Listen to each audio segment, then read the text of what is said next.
안녕하세요. 저는 충격적인 일을 겪고 다시 혼자가 된 김연희라고 합니다. 올해로 49, 두 번의 결혼을 거치면서 인생이라는 게 참 알 수 없다는 걸 뼈저리게 느낀 사람입니다. 첫 남편을 먼저 보내고 어린 아들 하나만 보고 살아온 세월이 어느덧 10년이 넘었습니다. 그러던 어느 날 저에게 따뜻하게 다가온 한 남자가 있었어요. 그 사람과 두 번째 인생을 시작하면서 전 정말 모든 게 다 잘 풀리는 줄로만 알았습니다.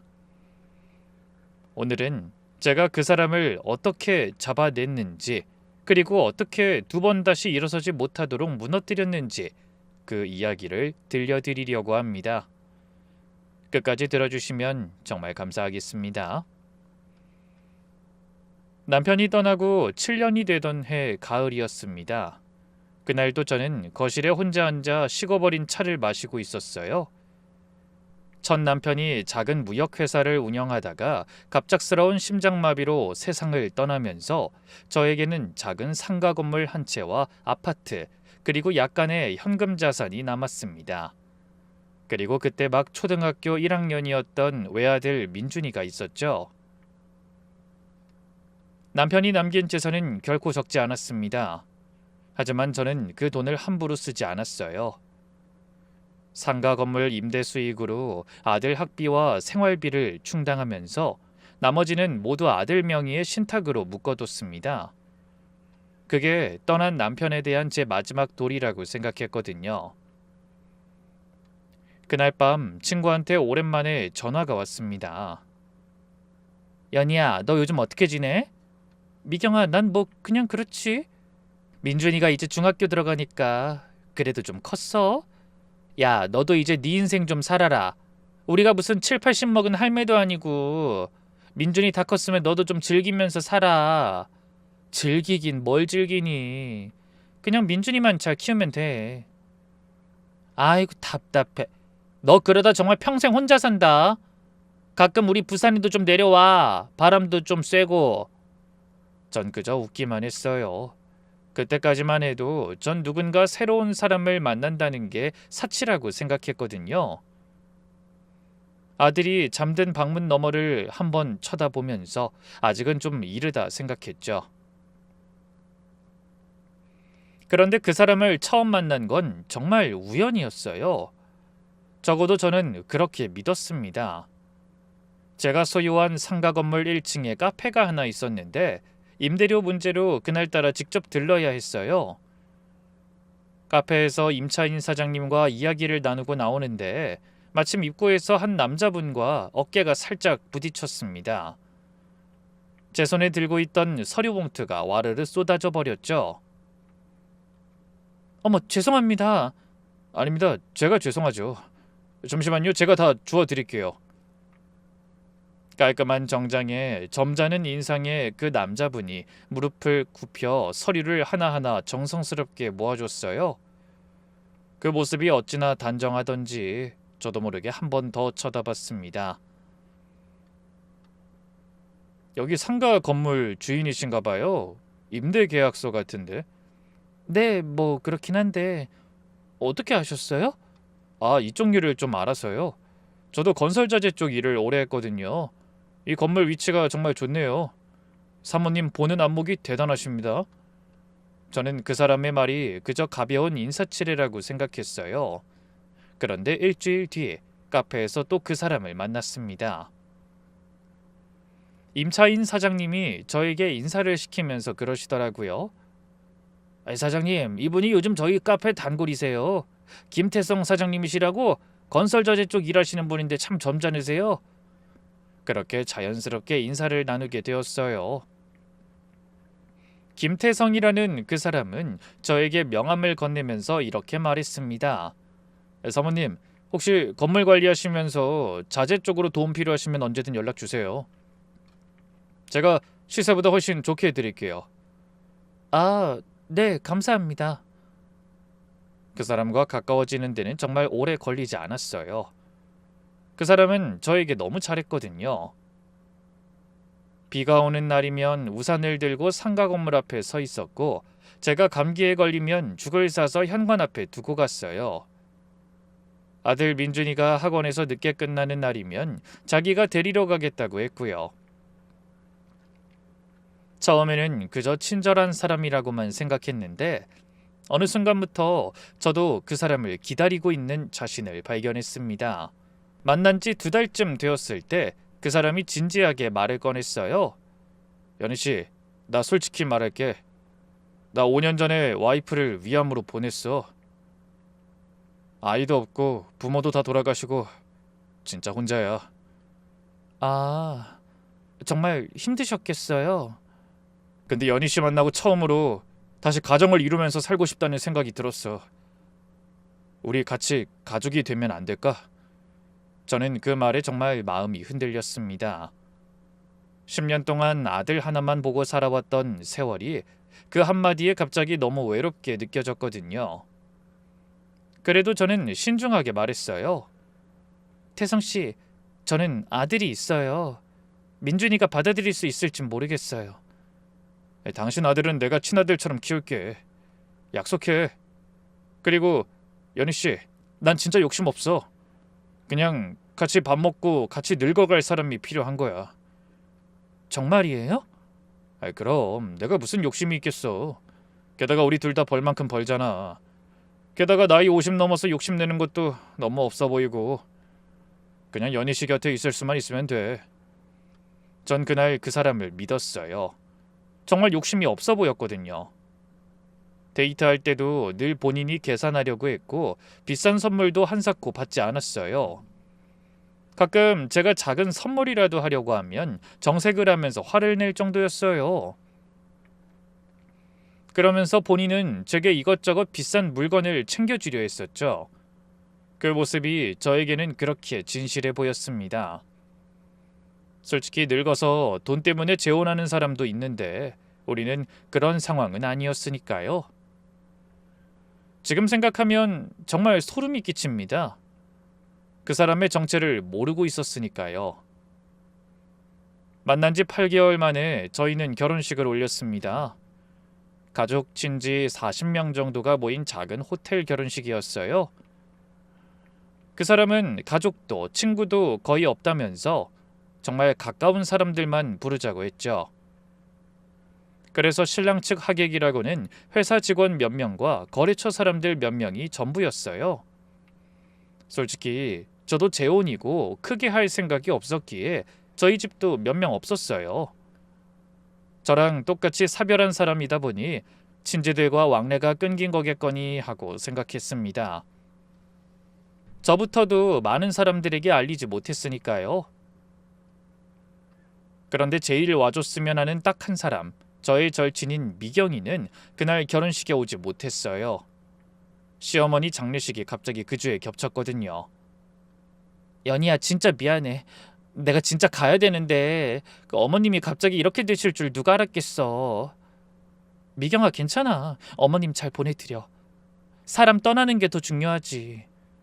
나야말로 미안해. 내가 가봐야 하는데 결혼식이라 또 못 가보네. 내가 더 미안하지. 신랑 사진이라도 좀 보내봐. 얼굴이라도 익혀놓게. 저는 그러겠다고 하고 그 사람한테 물어봤어요. 부산 사는 내 친구가 결혼식에 못 온대. 신랑 사진 보고 싶다는데 같이 찍은 사진 보내도 될까? 그런데 그 사람이 웃으면서 절 막더군요. 그러고는 말했습니다. 연희야, 그러지 말고 우리 결혼식 끝나고 여행이라도 갈 겸 같이 가서 얼굴 보여주자. 당신 제일 친한 친구인데 직접 만나서 인사도 하는 게 더 좋을 것 같아서.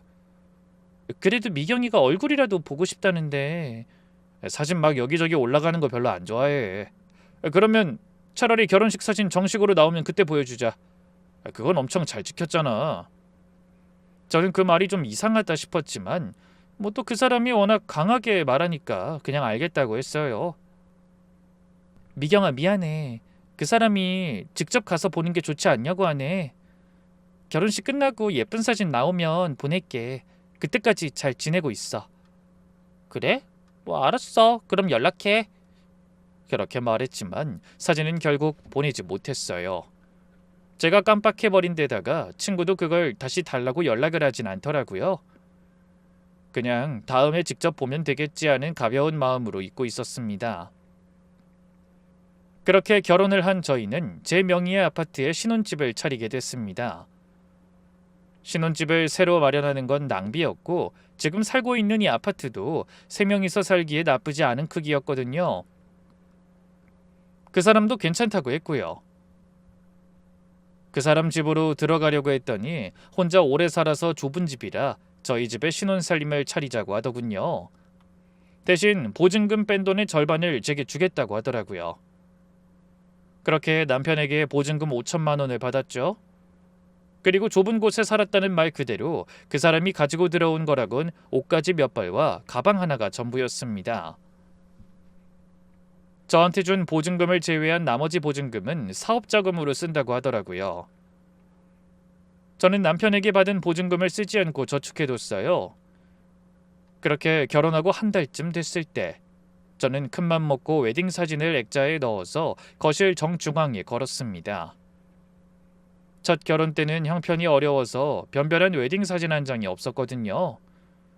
이번에 처음으로 진짜 웨딩드레스를 입고 찍은 사진이라 저한테는 정말 의미가 컸어요.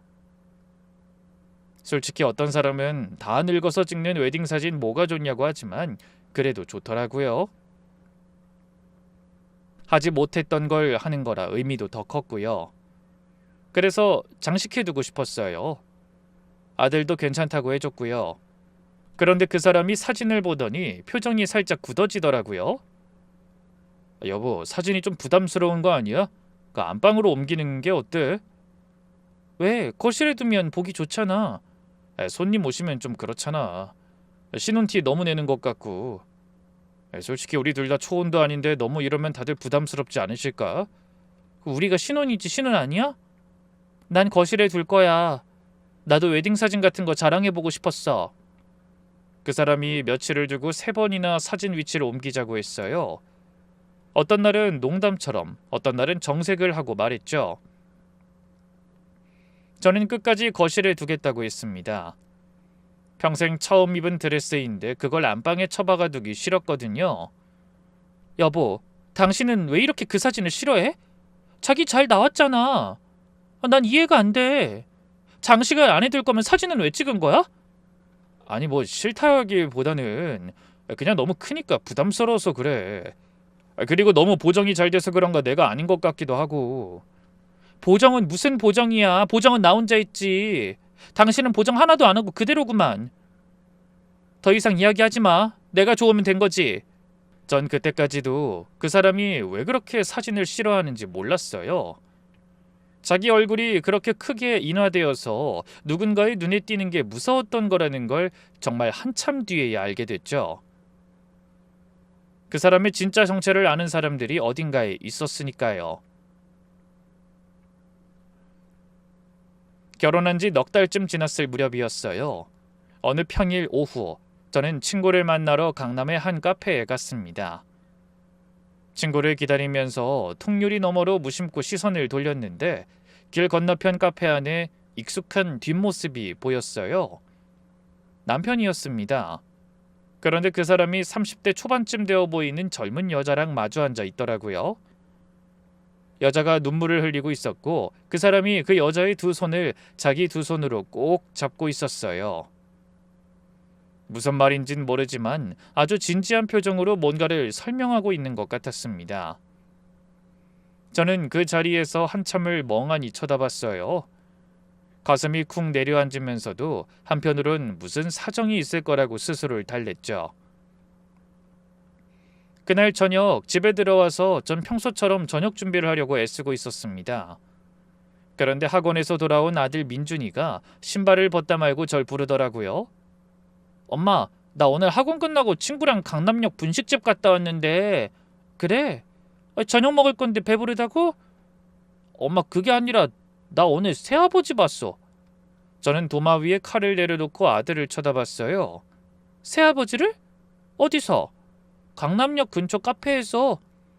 근데 엄마, 새아버지가 어떤 어린 여자랑 같이 있었어. 둘이 손잡고 있던데 이거 이야기해도 되는 거 맞아? 민준아, 정확히 봤어? 잘못 본 거 아니야? 아니 엄마 진짜야. 내가 2번 봤어. 안 헷갈렸어. 그 누나가 막 울고 있었고 새아버지가 그 누나 손을 막 잡고 있었어. 내가 봤을 때 새아버지가 막 사정하는 사람처럼 보였거든. 근데 뭐 막 연인스럽고 그런 사이는 아닌 것 같던데. 그래서 엄마한테 말하는 거고. 그래? 응. 너무 걱정은 하지 마. 상대방이 너무 어려 보이더라. 그리고 곧 서로 남남처럼 헤어지더라고. 저는 아들 앞에서 표정 관리를 하느라 진땀이 났습니다. 저도 그날 오후에 그 장면을 두 눈으로 똑똑히 봤거든요.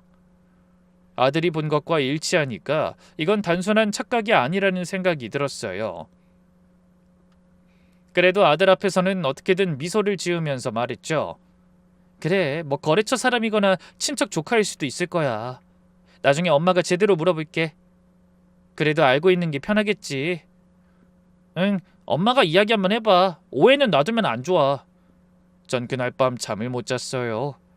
카페에서 제 눈으로 본 그 장면, 아들이 본 그 장면이 머릿속에서 떠나질 않았거든요. 새벽이 다 되어서야 저는 결심했습니다. 그 사람한테 직접 물어봐야겠다고요. 다음 날 아침, 저는 식탁에서 그 사람에게 차분하게 물었어요. 여보, 자기 어제 역 근처 카페에서 누구 만났어?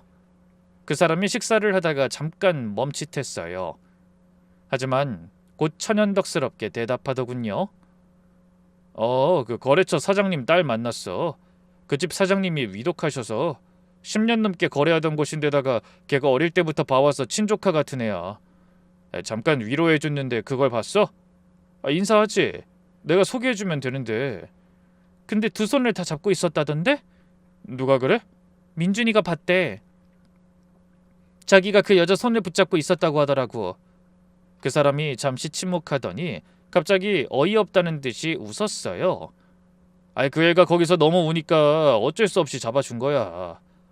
내가 설마 딸뻘 되는 애라 무슨 사이라고 착각하는 건 아니지? 절대로 그런 거 아니니까 오해하지 마. 당신이 너무 찝찝하면 내가 소개시켜 줄게. 다음에 연락 오면 같이 나가자. 진짜 별것도 아니야. 별것도 아니라고?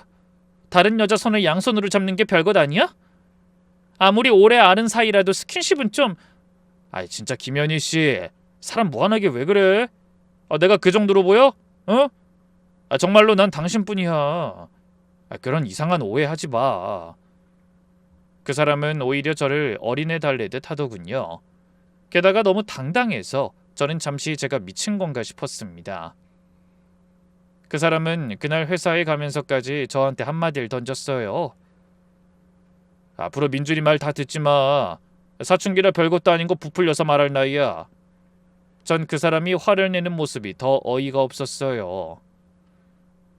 그렇지만 의심을 가지면서도 또 그 사람을 잃을까봐 두려웠던 거죠.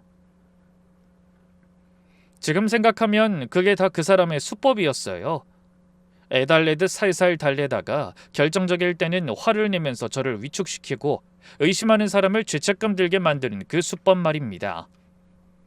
그래서 그때는 그 여자가 누구인지 알아볼 수도 없었죠.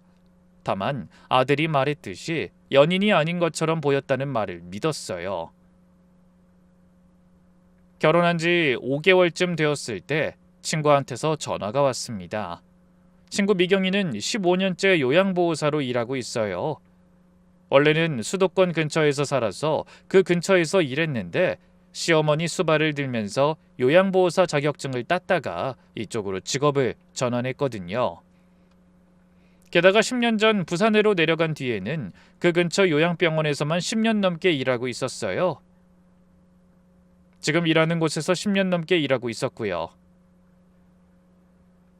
그래서 결혼식에도 오지 못하고 남편을 소개하는 자리에도 오지 못했어요. 연희야, 나 다음 주에 시어머니 49제 끝나고 잠깐 서울 올라갈 건데 너네 신혼집 구경 좀 가도 될까? 미경아, 당연하지. 우리 신랑은 그 주에 지방 출장 가 있어. 너 편하게 와서 놀다 가. 그래, 알았어. 내가 가서 신랑 얼굴도 좀 봐야 하는데 타이밍이 계속 안 맞네. 사진으로라도 보고 가야겠어. 맞아. 그래, 깜빡하고 사진을 안 보냈지? 그냥 와서 거실에 큰 거 걸려 있으니까 그거 봐. 엄청 예쁘게 나왔거든. 자랑도 해야지. 얼마나 예쁘면 장식까지 해놨대. 알았어, 그때 보자. 그렇게 친구가 저희 집에 오는 날이 정해졌습니다. 약속한 날 친구가 평소보다 들떠서 도착했어요. 부산에서 새벽 KTX를 타고 올라왔다고 하더라고요. 양손에는 부산 특산물이라며 어묵이며 멸치며 잔뜩 사들고 왔죠. 연희야, 너무 오랜만이야. 미경아, 어서 와. 진짜 오랜만이네. 저는 신발장 옆에서 친구를 반갑게 안았어요. 친구가 신발을 벗으면서 거실 쪽으로 자연스럽게 시선을 돌렸죠. 그런데 그 순간이었어요. 친구가 그대로 굳어버렸습니다. 신발을 한쪽만 벗은 채로 양말 차림인 발 하나를 거실 마룻바닥에 절반쯤 디딘 채로 친구가 그 자리에서 멈춰버린 거예요. 친구의 눈이 거실 벽에 박혀 있었습니다. 미경아, 왜 그래? 무슨 일이야? 사진 너무 잘 나와서 놀랐니? 저는 농담조로 말했지만 친구가 제 말에 대답도 못하더라고요. 그 입술만 달싹달싹 하면서 사진에서 눈을 못 떼고 있었어요. 저는 친구의 어깨를 잡고 흔들었습니다. 미경아, 야 박미경, 왜 그러는데? 친구가 그제야 떨리는 손으로 제 팔을 잡았어요. 연희야, 야 김연희, 응 왜? 이게 네 남편이야? 확실해? 친구의 목소리가 떨리고 있었어요. 얼굴이 새하얗게 질려 있었습니다. 저는 영문을 모른 채 사진을 한번 보고 친구를 한번 봤어요. 우리 신랑인데, 김태성. 왜? 미경아, 무슨 일인데? 우리 남편 얼굴 보고 왜 놀라? 연희야, 너 잠깐만 있어봐. 친구가 가방을 마룻바닥에 던지듯이 내려놓곤 휴대폰을 꺼냈어요. 사진을 한참 더 들여다보더니 자기 휴대폰 갤러리를 정신없이 뒤지더라고요. 한참을 뒤지더니 갑자기 어디론가 전화를 걸었습니다. 여보세요? 선영아, 나야. 미경 언니. 너 지금 빨리 한영자님 보호자 사진 좀 찾아봐. 응, 그래, 빨리. 저는 그 자리에 서서 친구가 통화하는 모습을 멍하니 보고 있었어요. 친구가 전화기를 귀에 댄 채로 저를 쳐다보면서 한 손으로 거실 사진을 가리켰죠. 친구의 손가락이 떨리고 있었습니다. 전화기 너머에서 누군가의 목소리가 들렸어요. 분명하긴 안 들렸지만 어떤 여자 목소리였습니다. 친구가 그 사람한테 뭐라고 답하더니 갑자기 휴대폰을 저한테 내밀었어요. 연희야, 너가 받아봐. 김선영 간호사야. 우리 병원 수간호사인데 한영자 어머님 1년째 담당하고 있는 간호사쌤이야. 갑자기 제게 폰을 넘기니 저야말로 당황했죠. 제가 모르는 사람과 이 대화를 해야 하나 싶더라고요. 미경아, 갑자기 왜 이러는데? 한영자님이 누군데? 친구가 제 어깨를 두 손으로 잡고 절 똑바로 쳐다봤어요. 친구의 눈이 불안으로 흔들리고 있는 게 제 눈에도 보였어요. 연희야, 우리 병원에 1년 전부터 입원해 계신 분이 있는데 보호자가 강민호라는 사람이야. 나도 한두 번 봤고. 근데 그 보호자 얼굴이 왜 네 웨딩 사진 안에 있는 거야? 이거 무슨 문제 있는 거 아니야? 얼굴이 너무 똑같아. 뭐? 그 사람 어머니도 아버지도 다 돌아가시고 없다고 했는데 요양병원 입원한 사람 보호자라니. 저는 살짝 당황했어요. 죽었다고 말했지만 사실은 부모님이 살아있었나 하는 생각이 들었죠. 그게 아니야. 보호자인데 관계가 남편이라고. 남편. 한영자 씨 남편. 전 그때 다리에 힘이 풀려서 그 자리에 주저앉을 뻔했습니다. 무슨 소리야? 남편이라니. 우리 남편이 60도 안 되는데 무슨 요양원 입원한 사람 보호자야. 그냥 비슷하게 생긴 사람 아니야? 아니야. 얼굴이 너무 똑같아. 점 위치까지 똑같을 순 없다는 거 알잖아. 그리고 한영자님이 남편분보다 4살이나 많거든. 그래서 한영자님은 입원 중이시고. 일단 전화나 받아봐. 선영쌤이 설명해 줄 거야. 저는 떨리는 손으로 휴대폰을 받았어요. 전화기 너머에 그 사람이 차분하지만 떨리는 목소리로 말했습니다. 안녕하세요, 사모님. 전 요양병원 수간호사 김선영이라고 합니다. 이런 소식 알리게 돼서 정말 저도 당황스러워요. 지금 보내주신 사진 속 사람이 저희 병원에 입원 중인 환자분 보호자 강민호 씨와 동일인 것이 확실해 보여요. 제가 1년 전 입원 당시 보호자 신분증 사본부터 입원 동의서 면회 기록까지 다 가지고 있거든요. 물론 의료 기록이라 보여드릴 수는 없고 알려드릴 수도 없지만 지금 상황이 그 결혼 사기처럼 보여서요. 말씀을 안 드릴 수가 없네요. 그게 무슨 말씀이세요? 우리 남편 이름은 김태성이에요.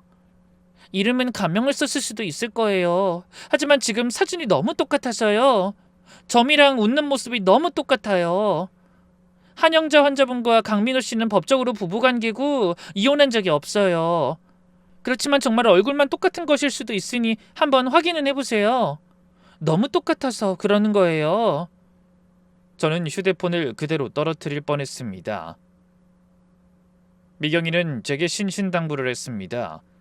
무조건 확실하게 알아봐야 한다고요. 그날 밤 저는 한숨도 못 잤어요. 남편한테 전화가 왔지만 일부러 받지 않았습니다. 새벽 5시 첫 KTX를 예매했습니다. 그리고 친구와 함께 부산으로 향했죠. 연희야, 정신 똑바로 차려야 해. 지금 흥분해서 따지면 다 망칠 수도 있어. 일단 우리가 진짜 사실 확인부터 하자. 미경아, 나 너무 무서워. 그 사람이 진짜로 그 사람이면 어떡하지? 지금 상황에 짐작은 아무 소용이 없어. 우선 내려가서 직접 확인해 봐야 해. 저희는 새벽 기차를 타고 부산으로 내려갔어요. 가는 내내 저는 차창밖만 바라봤습니다. 친구가 제 손을 꼭 잡아줬죠. 부산역에 도착하니 김선영 변호사라는 분이 직접 마중을 나와 있더라고요. 40대 중반의 단정한 인상에 야무져 보이는 분이었습니다. 사모님 안녕하세요. 네. 그런데 간호사 선생님은 아무 관련 없을 텐데 왜 오셨어요? 사실 그 보호자분이 계속 연락이 없으셔서요. 한 달 전부터 입원비도 끊긴 상태라서 저희도 찾고 있었거든요. 비슷하게 생긴 분이라니 저희도 알아봐야죠. 저도 결혼 초 남편이 제게 준 주민등록 등본을 가져왔습니다. 병원에서 기록을 아무에게나 보여주진 않으니 대조부터 해볼 생각이었어요. 사실 남편과 혼인신고는 아직 올리지 않았거든요. 제가 시간을 두고 올리자고 했어요. 신분증 이름은 다른데 주민등록 번호는 같아요. 게다가 결혼식 사진 속의 얼굴과 저희 병원에 오셨을 때 찍힌 CCTV 속 사진과 얼굴이 너무 똑같아요.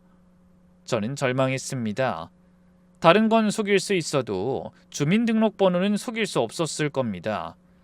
게다가 주민번호가 같다는 것만으로도 두 사람의 연관성은 차고도 넘쳤어요. 같은 사람이네요. 네, 사모님 같은 사람입니다. 그리고 두 분의 혼인관계는 여전히 유지 중이에요. 이혼했다는 이야기도 없고 한 달 전까지 남편으로서 병원비를 내고 있었으니까요. 결혼은 환자분 말에 의하면 30년 정도 됐다고 하는데요. 30년 전이요? 네, 그리고 두 분 사이에 따님이 한 분 있어요. 올해 30이고요. 이번에 남편분 연락이 안 돼서 연락드렸는데 서울에서 직장 다닌다고 하시더라고요. 그래서 이번 달부터 병원비 보내주고 계시고요. 얼마 전에 병원비 낼 때 아버지 만났었다고 울면서 손 붙잡고 사정했는데도 못 도와준다는 말만 들었다고 하시더라고요. 순간 그 말에 불현듯 떠오르는 기억이 있었습니다. 카페에서 봤던 그 여자, 아들이 봤었다는 그 장면 말이죠. 두 손 붙잡고 있었다는 장면 말이죠. 그게 이 여자일 수도 있겠다는 생각이 들었어요. 내연녀라고 착각했었던 그 여자가 사실은 친딸이었던 거죠. 그래서 아들은 둘이 연인처럼 보이지 않는다고 했던 거예요. 간호사님, 그 강수진 씨를 제가 한번 만나뵐 수 있을까요? 안 그래도 오늘 내려온다고 하시더라고요. 보호자분 오늘 다른 병원에 약 타러 가셔야 하는데 보호자분이 모시고 갔다 오시기로 했거든요. 네. 저는 그날 처음으로 남편의 처를 봤어요. 햇볕이 비치는 병실 침대에 누워 계신 분은 저보다 몇 살 정도 위로 보이는 마른 체격의 여자분이었습니다. 김선영 간호사가 저에게 설명해 주더라고요. 환자분이 2년 전쯤 조기 발병형 알츠하이머 진단을 받으셨어요. 처음엔 따님이 집에서 모시려고 했는데 증상이 빨리 진행되면서 도저히 안 되니까 1년 전에 보호자께서 입원시키신 거예요. 그런데 입원시키시고 그 뒤로 한두 번 면회를 오더니 그 뒤로 안 오시더라고요. 면회는 따님이 매주 오시고요. 정신이 맑은 시간은 하루에 한두 시간 정도예요. 마침 그 한두 시간이 그날 저희가 갔을 때 찾아왔어요. 한영자 씨가 눈을 뜨고 천천히 절 바라보더라고요. 그러더니 작은 목소리로 물으셨어요. 누구세요? 순간 말문이 턱 막히더군요. 저를 뭐라고 소개해야 할지 모르겠더라고요. 저는 김연희라고 합니다. 그 따님을 좀 뵈러 왔어요. 우리 수진이 잘 있나요? 네, 따님 잘 계세요. 지금 부산으로 오고 계세요. 남편은 그 사람은 어디 있어요? 저는 차마 대답을 못했습니다. 그저 한영자 씨의 손을 살짝 잡아드렸어요. 그분의 손이 정말 작고 차가웠습니다. 그날 오후 간호사실 문이 열리고 한 여자분이 들어왔어요. 저는 그 얼굴을 보고 숨이 멎었습니다. 그 사람이었어요. 강남의 카페에서 그 사람이 두 손을 잡고 있던 아들 민준이가 봤다는 그 여자분 강수진 씨가 절 보고 깊이 고개를 숙였어요. 사모님, 정말 죄송합니다. 일단 앉으세요. 수진 씨가 의자에 앉으면서 눈물부터 흘리더라고요. 한참을 그렇게 울다가 떨리는 목소리로 말을 시작했습니다.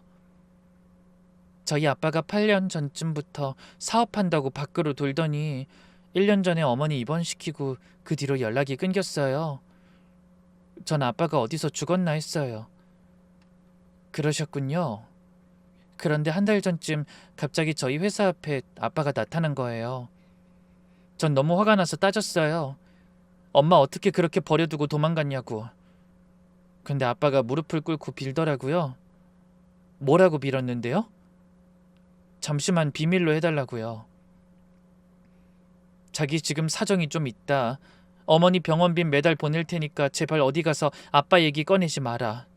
곧 모든 게 정리되면 다 설명하겠다. 그렇게 빌었어요. 저는 입술을 깨물면서 듣고 있었어요. 그래서 정말 약속대로 병원비 일부를 보내주셨어요. 저도 엄마 병원비가 너무 부담돼서 그래서 일단 한 달만 더 지켜보자 했어요. 그런데 아버지가 결혼을 했다는 이야기를 듣고 저도 너무 놀랐어요. 엄마랑 이혼을 한 것도 아닌데 무슨 결혼이냐고 그렇게 말했는데. 수진 씨가 다시 고개를 숙였어요. 저는 한참을 가만히 있었어요. 이 젊은 여자는 잘못한 것도 없는데 그저 아버지 때문에 제게 고개를 숙이고 있더군요. 수진 씨, 강남역 카페에서 그날 두 분이 만나신 거 제가 봤어요. 우리 아들 민준이도 봤고요. 아, 그러셨군요. 아버지가 절 딸이라고 말하진 않았나 보네요. 네, 저한텐 거래처 사람 딸이라고만 하더라고요. 조카처럼 친하게 지냈다고. 그런데 알고 보니 이게 다 뭔가 싶네요. 내 남편은 사실 내 남편이 아니었고, 그럼 그 사람은 왜 정체를 숨기고 저랑 결혼을 한 거죠? 혹시 아는 거라도 있어요? 수진 씨가 잠시 머뭇거리더니 그러더군요. 그 마지막에 만났을 때 이번 일만 잘 처리하면 돈이 생긴다고 했어요. 그리고 부산에는 엄마랑 엄마 지인들 많으니까 당분간은 그쪽 관련된 일은 최대한 피할 거라고도 하셨고요. 특히 아빠 사진 같은 거 절대 모르는 사람들한테 보여주지 말라고. 돈이 생긴다. 저는 상상하고 싶지 않은 곳까지 생각이 뻗쳤습니다. 설마 그 일이 저와의 결혼은 아닐까 하고요. 저는 그 사람을 용서할 수 없었습니다. 하나부터 열까지 다 거짓으로 포장된 그 사람과 혼인관계를 유지할 필요성도 못 느꼈고요. 하지만 지금 벌어지고 있는 일은 확인이 필요했어요. 그래서 감정을 최대한 죽이고 이성적으로 생각했습니다. 돌아가서 남편의 실체를 직접 확인해 봐야겠다고요. 그리고 지금 이 시점에 제가 그 인간에게 피해를 입은 게 있는지 없는지도 살펴봐야 했어요. 서울로 돌아온 저는 정말 평소처럼 행동했어요. 그 사람이 출장에서 돌아왔을 때 평소처럼 웃으면서 맞아줬죠. 그 사람은 제 표정에서 아무것도 눈치채지 못했습니다. 오히려 저한테 그러더라고요. 여보, 당신 며칠 사이에 더 예뻐졌네. 무슨 일 있어? 무슨 일은 자기 없는 동안 친구랑 좀 놀고 왔어. 부산에서 미경이가 올라와서 같이 놀았어. 아, 그 부산 친구? 잘 놀았어? 응, 오랜만에 만나서 너무 좋더라. 그 사람이 잠든 그날 밤 새벽 2시, 저는 살금살금 거실로 나왔어요. 그 사람의 가방과 옷장을 차근차근 뒤지기 시작했습니다. 옷장 깊숙한 곳 양복 안주머니에서 작은 보조 휴대폰이 하나 나왔어요. 통화 기록을 보니 요양병원 농협대출상담사 신협 차장 그리고 수진이라는 이름이 줄줄이 떴습니다. 옷장 위쪽 잘 안 보이는 칸에서 서류 봉투 하나가 나왔어요. 그 안에는 정말 입이 떡 벌어질 것들이 들어있었습니다. 제 명의의 상가 건물에 몰래 설정하려고 준비해둔 근저당 설정 신청서가 있었어요. 채권자는 강민호, 채권액은 무려 15억, 그리고 제 도장이 찍힌 위임장이 있었는데 그 도장은 분명 제가 안방 화장대 서랍 깊숙한 곳에 보관하던 인감 도장이었어요. 그 사람에게 위치를 알려준 적도 없었는데 그게 찍혀 있는 걸 보니 제가 없는 사이 집을 뒤진 게 분명해 보였죠. 그뿐만이 아니었습니다. 남편의 본처인 한영자 씨 명의의 시골 땅 매도 계약서 사본, 위조된 가족관계 증명서 원본까지 다 들어있었어요. 그 사람은 한영자 씨 명의의 부동산을 위임장 위조로 헐값에 팔아치우고 이제 제 상가 건물까지 담보로 잡아서 15억을 챙긴 다음에 도망갈 계획이었던 거예요. 저는 모든 서류를 휴대폰으로 한 장 한 장 사진을 찍었어요. 그러고는 원래 있던 그 자리에 정확히 다시 넣어뒀죠. 안방으로 돌아와서 그 사람 옆에 누웠는데 그 사람이 무방비하게 코를 골면서 자고 있더라고요. 그 모습을 한참 동안 가만히 쳐다봤습니다. 전 그날 새벽에 거실로 다시 나갔어요. 거실 정중앙에 걸린 웨딩 사진을 올려다 봤습니다. 사진 속에서 환하게 웃고 있는 그 사람의 얼굴을 한참 보니 웃기더라고요. 당신이 사진을 거실에 거는 걸 그렇게 싫어한 이유가 있었네. 결국 이 사진이 당신을 잡았으니까. 저는 배신감에 치를 떨었습니다.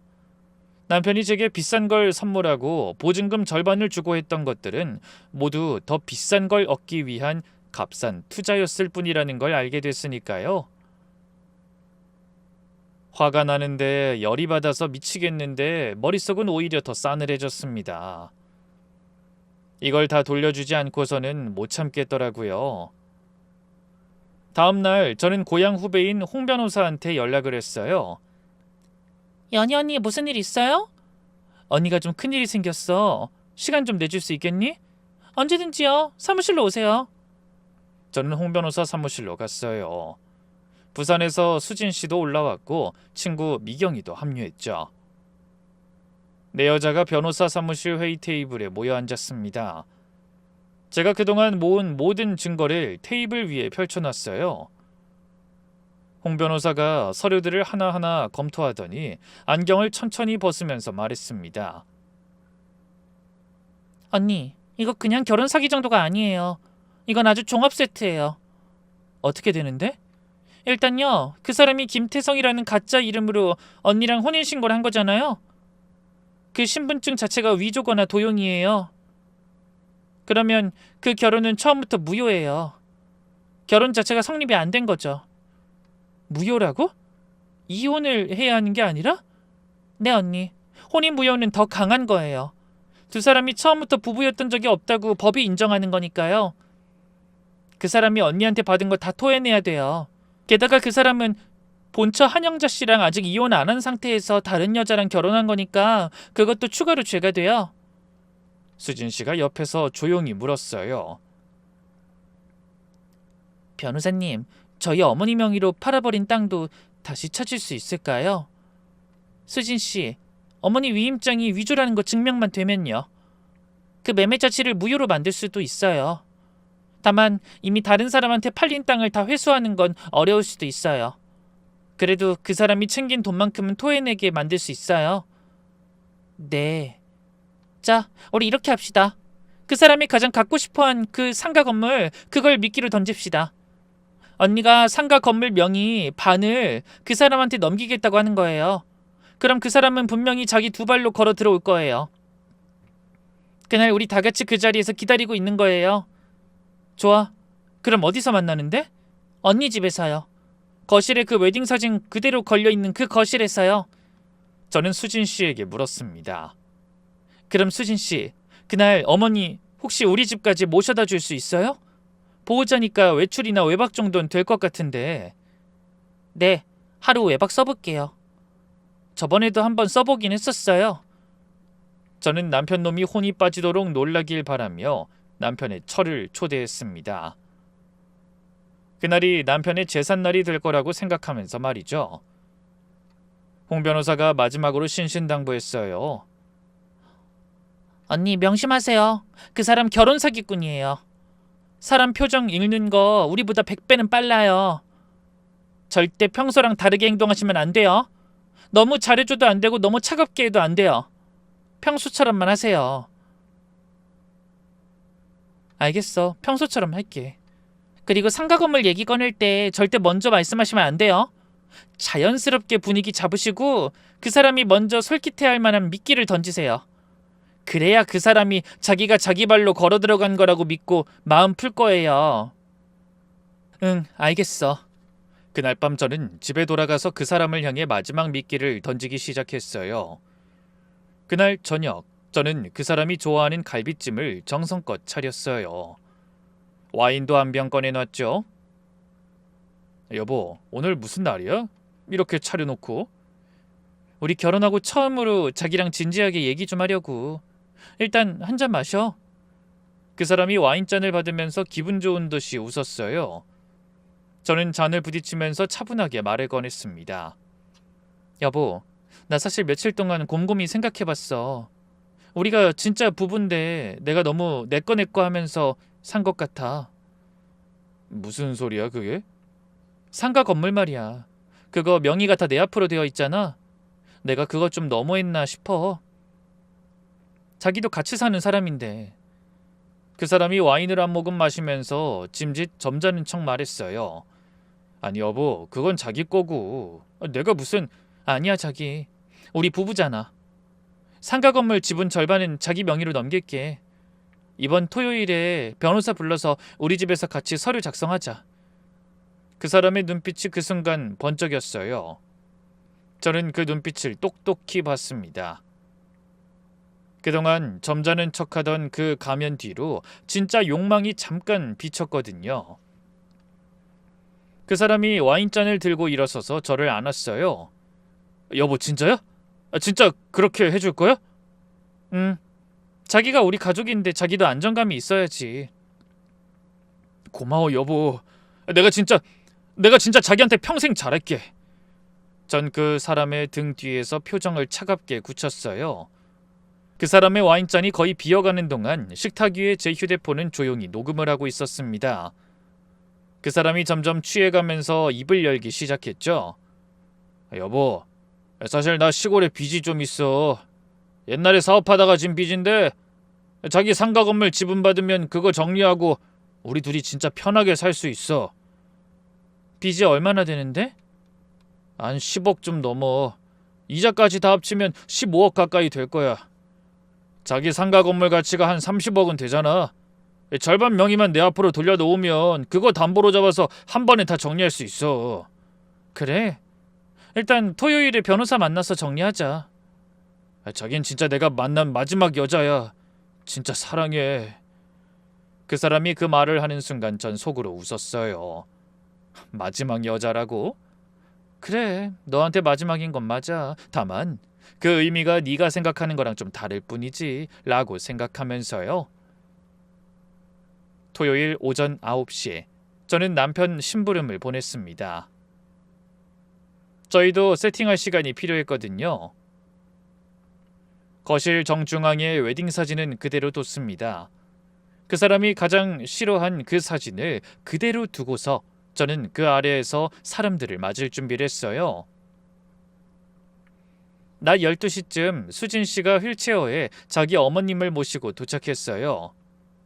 그날 그분의 정신이 정말 거짓말처럼 또렷했습니다. 어머님은 저희 집 거실을 한번 둘러보시더니 조용히 말씀하셨어요. 우리 남편이 새살림을 차렸네요. 미친놈. 나는 요양병원에 쳐넣어놓고. 이따가 오면 한 소리 하세요. 그래요. 수진 씨가 어머니 옆에 무릎을 꿇고 손을 잡았어요. 친구 미경이는 부엌에서 차를 준비하고 있었고 홍 변호사는 식탁 위에 서류를 정리해뒀죠. 거실에 묘한 정막이 흘렀습니다. 그 사람은 약속 시간인 1시보다 좀 더 일찍쯤 현관문을 열고 들어왔어요. 새 정장에 머리까지 단정하게 빗고 손에는 작은 선물 상자까지 들고 있었죠. 여보, 변호사님 오셨어? 그 사람이 신발을 벗고 거실로 한 발 들어서는 순간 그 자리에서 그대로 굳어버렸어요. 그 사람의 시선이 거실 소파에 앉아있는 남편 아내에게 가서 박혔습니다. 한 손에 들고 있던 선물 상자가 마룻바닥에 툭 떨어졌어요. 남편 표정이 완전 귀신을 본 얼굴이더군요. 아니 이게... 여보, 여긴 어디야? 내가 당신 마누라잖아. 그런데 왜 당신이 모르는 여자랑 결혼사진을 찍었어? 그 사람의 다리가 후들거렸어요. 그래도 그 사람은 어떻게든 정신을 차리려는 듯이 입을 열었죠. 여보, 이게 무슨 일이야? 저 사람이 왜... 잘 안 보여? 나도 얼마 전에 알았거든. 당신 와이프라며. 강민호. 처도 있고 자식도 있으면서 나랑 거짓 결혼을 해? 여보, 아니야. 저 여잔 내 아내가 아니라... 마침 그 순간 한영자 어머님이 천천히 고개를 들었어요. 정신이 또렷한 시간이었습니다. 어머님이 손가락으로 그 사람을 똑바로 가리키면서 떨리는 목소리로 한마디 하셨어요. 여보, 어떻게 그런 말을 해? 내가 어째서 당신 아내가 아니야? 내가 당신 와이프고 내가 당신 딸을 낳았는데. 그 사람의 무릎이 그 자리에서 꺾였습니다.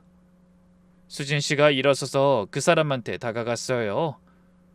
수진 씨의 눈에서 눈물이 흐르고 있었지만 목소리는 단단했죠.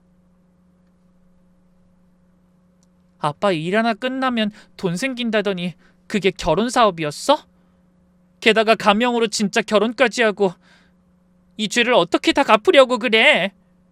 엄마랑 나 버리고 이렇게까지 했어야 했어? 수진이 너까지... 대체 이게 다 무슨 일이야? 네가 그랬어? 네가 일 망쳤냐고? 당신 딸이 아니라 내 친구가 알아봤어. 어쩐지 부산에 있는 친구하고 엮이는 걸 피한다고 생각했더니 이것 때문이었어? 당신 진짜 와이프가 부산에 있으니 피하고 싶었던 거야? 어떻게 이런 식으로 사기를 칠 수 있어 나한테? 그 사람의 얼굴이 그제야 정말로 새파랗게 질리기 시작했어요. 저는 천천히 일어서서 그 사람 앞으로 걸어갔습니다. 그 사람이 저를 올려다봤어요. 여보, 그거 절대 아니야. 난 사기가 아니라 진짜 당신한테 마음이 있어서. 나한테 마음이 있기는. 당신이 마음이 있었던 건 내 명의 상가 건물뿐이잖아.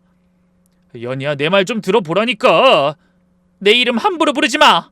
나쁜 새끼야. 이미 네가 한 짓 다 들켰어. 이름도 바꿔 끼우고 나랑 가짜로 혼인신고까지 올려? 그 사람이 입을 다물었어요.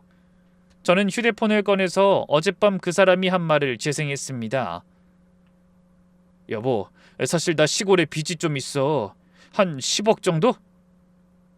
자기 상가 건물 가치가 한 40억은 되잖아. 절반만 담보로 잡아도 충분해. 그 사람이 자기 목소리를 듣더니 얼굴이 하얗게 질렸습니다. 술김에 그런 말을 한 줄은 몰랐나 보더군요. 게다가 저는 그 위에 옷장에서 찾아낸 서류 사진들을 휴대폰 화면에 띄어서 그 사람 코앞에 들이밀었죠. 그리고 이게 뭐야 이거? 우리 집에 들어와서 내 인감도장 훔쳐다가 위임장 위조하고 내 상가 건물에 근저당 15억 설정 준비까지 다 해놨네. 너 이 새끼 갚을 빚 갚는 게 아니라 그냥 통째로 들고 튈 작정이었지? 연희야, 그게 아니라 입 닫아 이 양아치 새끼야. 저는 그 사람의 멱살을 잡진 않았어요. 그럴 가치도 없었거든요. 그 대신 거실 한가운데 걸린 웨딩 사진을 손가락으로 가리켰죠. 강민호, 네가 웨딩 사진 거실에 걸기 싫다고 그렇게 우기는 게 이유가 있었어. 그렇지? 너 같은 놈은 자기 얼굴이 누구한테 보이면 안 되는 인생을 살아왔으니까 시골 본처는 요양병원에 처박아두고 친딸은 협박해서 입 막아두고 죽은 사촌형 이름 훔쳐다가 새 여자한테 들러붙고 그런 인생 살면서 거실에 대문짝만하게 자기 얼굴 걸리는 게 무서웠겠지. 안 그래? 연희야, 한 번만 봐줘. 나 진짜 널 사랑해서 결혼한 거야. 한 번이 아니라 100번도 안 돼. 너 같은 사기꾼 새끼한테 2번의 기회 같은 건 없어. 그리고 진짜로 날 사랑했으면 전처는 확실하게 정리하고 왔어야지. 전처 앞으로 나오는 돈 타먹으려고 이혼은 안 했으면서 나더러 뭐? 사랑? 당신 와이프 앞에서 나한테 그딴 소리 하고 싶어? 그 사람 앞에서 그 사람의 처가 서슬퍼렇게 그 사람을 노려보고 있었으니 그 사람도 깜짝 놀라더군요. 내 자식 눈에 눈물 나게 만들었으니 네 놈 눈에서는 피눈물 나게 해줄게. 내가 죽어서 귀신이 돼서라도 네 놈 곁에서 안 떨어질 거야. 죽을 때까지 괴롭히고 들러붙을 거야. 이 나쁜 놈아. 한영자 씨는 슬슬 치매 상태가 또 나타나는 모양이었습니다. 그러나 그 눈빛만큼은 단호했습니다. 딸인 수진 씨가 그제야 어머님을 안고 울었어요. 홍 변호사가 그 옆에서 차분하게 한마디 했죠. 강민호 씨, 지금부터 진행되는 절차에 대해서 말씀드릴게요. 첫째로 김연희 사모님과의 혼인은 위조된 신분증으로 한 것이기 때문에 처음부터 무효예요. 사모님은 강민호 씨의 법적 배우자였던 적이 없어요. 둘째로 강민호 씨가 준비해두신 상가 건물 근저당 설정 서류는 사기 미수에 해당돼요. 셋째로 한영자 씨의 명의 부동산을 위임장 위조로 처분하신 거 사문서 위조 및 동행사 횡령에 해당돼요. 그리고 사망한 사촌형 명의 도용한 거 공정증서 원본 부실 기재 및 동행사고요. 저는 마지막으로 그 사람한테 한마디를 던졌어요. 강민호, 너 10년 전에 나한테 의도적으로 접근한 거 맞지? 상가 건물 주인이라는 거 알고서 카페에서 일부러 부딪힌 거 맞지? 그 사람이 고개를 푹 숙인 채로 흐느꼈어요. 결국 띄엄띄엄 말하더군요. 그 사람이 2달 넘게 절 지켜보고 다녔다는 걸요. 부동산 등기부 등본만 떼어보면 상가 건물 주인이 누군지 다 나오니까 그 사람은 처음부터 제 이름을 알고 접근한 거였더라고요. 카페 사장님이랑은 일부러 단골이 되어서 친해진 다음에 제 사정을 슬쩍슬쩍 캐냈고 제가 사별한 미망인이고 외아들 하나뿐이라는 것까지 다 미리 조사하고 그날 일부러 어깨를 부딪힌 거였죠. 그 사람의 입에서 자연스럽게 나오던 그 칭찬들이 다 미리 준비된 대본이었다는 걸 뒤늦게 알게 됐죠. 미리 알았다면 결혼은 안 할 수도 있었는데 그때 현관벨이 울렸어요. 홍 변호사가 미리 호출해둔 경찰이 도착한 거예요. 수갑이 채워지는 그 순간 그 사람이 저를 한번 쳐다봤어요. 저는 거실 한가운데 걸린 그 웨딩 사진 바로 아래 서 있었습니다. 사진 속 신랑 신부가 그 모습을 내려다보고 있었죠. 저는 그 사람의 눈을 똑바로 마주보면서 마지막으로 한마디 했어요. 강민호 씨, 잘 가요. 다시는 볼 일 없으면 좋겠네. 그 뒤로 모든 절차는 일사천리로 진행됐어요. 저와 그 사람의 혼인은 가짜 신분증으로 이루어진 것이기 때문에 법적으로 처음부터 무효라는 판결이 나왔어요. 저는 그 사람의 법적 아내였던 적이 없는 거예요. 그 사람이 저한테서 받아챙긴 그 모든 것들, 신혼집 생활비라는 명목으로 갖다 쓴 돈, 시계며 옷이며 다 부당 이득으로 처리되어 돌려받았습니다. 저는 위자료 대신에 검찰과 변호사 측에 한 가지를 요구했어요. 그 사람이 한영자 어머님 명의의 부동산을 위임장 위조로 헐값에 팔아치운 그 돈, 그걸 다 토해내서 어머님 앞으로 회복시키라는 거였죠. 시골 땅 일부는 명의 회복 절차에 들어갔고 부족한 부분은 그 사람이 저한테서 노렸던 그 15억 근저당 예정액에서 채워졌어요. 그러니까 그 사람은 결국 자기가 가장 갖고 싶어 했던 두 가지, 제 상가 건물의 절반과 본처 명의 땅 두 개 다 잃은 거예요. 구치소에서 그 사람한테 매주 편지가 왔어요. 연희야, 진짜 사랑해. 본처는 그냥 식물처럼 누워있을 뿐이고 진짜 내 인연은 너야. 한 번만 용서해줘. 저는 단 한 통도 뜯어보지 않았어요. 한 통 한 통 모아서 봉투채 모아뒀죠. 그 사람이 마지막으로 면회를 신청했을 때 저는 단 한 번 면회실에 갔어요. 야윈 그 사람이 유리병 너머에서 무릎을 꿇고 흐느끼더라고요. 연희야, 한 번만, 진짜 한 번만 용서해줘. 내가 출소하면 다시... 저는 자리에서 천천히 일어났어요. 그러고는 그 사람의 눈을 똑바로 보면서 한마디 한마디 또박또박 말했죠. 용서? 그딴 거 해줄 일 내가 죽을 때까지 없을 테니까 헛된 짓거리 하지 말고 죗값이나 잘 치러. 출소에서도 다시는 날 찾지 마. 내가 너한테 당한 거 생각하면 자다가도 열받아서 깨서 소리를 질러. 너 같은 놈한테 걸린 게 내 인생 최악의 일이라고. 현이야, 정말 미안해. 미안? 네가 미안하면 나한테 연락을 하지 말았어야지. 무슨 뻔뻔한 낯짝으로 날 불러? 역겨운 놈. 멀쩡하게 살아있는 마누라 두고 딴 여자랑 결혼을 하는 미친놈. 저는 뒤도 안 돌아보고 면회실을 나왔어요. 그 사람이 유리를 두드리면서 통곡하는 소리가 등 뒤에서 들렸지만 저는 단 한 번도 돌아보지 않았습니다. 그날 저녁 집에 돌아와서 저는 거실 정중앙에 그 큰 웨딩 사진을 떼어냈어요. 액자를 깨지는 않았어요. 그 대신에 가위로 신랑의 얼굴 부분만 정확히 잘라냈죠. 잘라낸 그 얼굴 조각을 봉투에 넣어서 구치소 앞으로 우편 발송했어요. 봉투 안에 작은 쪽지를 한 장 함께 넣었습니다. 우리 집에서 사라졌으면 하는 거라 보내. 혹시 나오더라도 연락하지 마. 연락하는 순간 경찰에 신고해서 접근 금지 받을 거니까. 그리고 저는 웨딩 사진이며 그 사람과 함께 찍힌 사진은 모조리 불태워버렸습니다. 제가 참 공들여 찍은 사진들이었지만 그게 거짓의 기만의 결과물이라는 걸 알고서는 제 마음속에서 흉물이 되어버렸거든요. 저는 그동안 운영하던 상가 건물 임대업을 계속하면서 작은 도시락 사업을 시작했어요. 요양원이며 복지관 어르신들을 위한 정성 도시락이었죠. 첫 남편이 남기고 간 그 상가 건물, 그 사람이 그렇게 노렸던 그 상가 건물에서 나오는 수익 일부는 결혼 사기 피해자들을 돕는 단체에 매달 기부하고 있어요. 저처럼 당하는 사람이 있을까봐 걱정되더라고요. 가끔 그 사람의 소식이 들려와요. 출소가 한참 남았다고 하더라고요. 저는 그 사람의 이름을 더 이상 입에 올리지 않아요. 그 사람은 제 인생에서 완전히 지워진 사람이에요. 지금까지 들어주셔서 정말 감사합니다. 저는 두 번째 결혼이란 이름으로 한 남자에게 인생을 통째로 도둑맞을 뻔했지만 그 한 사람을 잡아내려다 새 가족 넷을 얻었습니다. 누군가 지나치게 잘해주고 너무 빨리 다가오고 너무 욕심 없는 척한다면 그 사람의 진짜 얼굴은 따로 있을지도 모릅니다. 늦었지만 진짜 봄이 왔습니다. 여러분의 봄도 꼭 진짜이길 바랍니다.